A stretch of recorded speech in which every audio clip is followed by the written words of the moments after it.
din ang Alta Immune. Napakaganda ito. Bali, nandito po kami ngayon sa bahay ni Tita Ising. Yes. Pangalawang hatid na namin ng Alta Immune.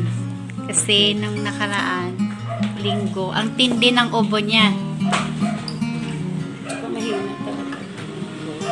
Mahina siya nung una naming dalaw. Mahina si Ate Isang. Ano nararamdaman mo nun, Tita Ising, nung di ka pa umiinom nito? Mahina. Ubo ko ng ubo. Walang humpay ang ubo ko. Tsaka mahina talaga ako. Nung hindi pa ako umiinom, ang itinudura ko doon, plima na para siyang bula.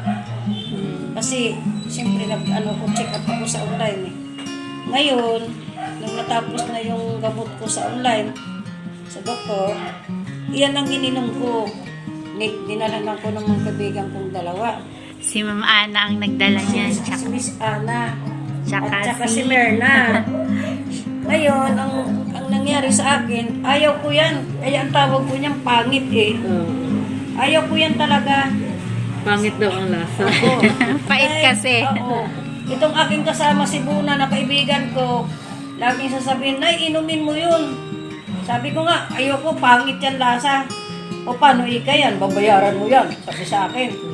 O di ngayon sabi ko, sige mag-try ako. Nung nakainom na ako niyan, wala na rin akong gamot sa doktor. Nakainom na ako niyan, napansin ko na na mayroon yung plima na yung lumalabas sa akin, buo-buo niya. Yung mga nararamdaman ko talaga buo-buo. Ngayon, tapos yung aking gili dito, yung dito sa may ribs, kasi parang may makakapit dyan. Dahil yung nagtitirapi sa akin, sinabihan ako na kakapit dito. Ang nangyari, parang gumaan yan. Nawala yung nawala dito. Yung Ang galing naman ng Alta Immune. Ito ba yung ininom mo, Tita Ising? Yan ang ininom ko. Si Tita Ising po, siya po yung kinukunan namin ng resale na lote. Kaya ang tawag sa kanya,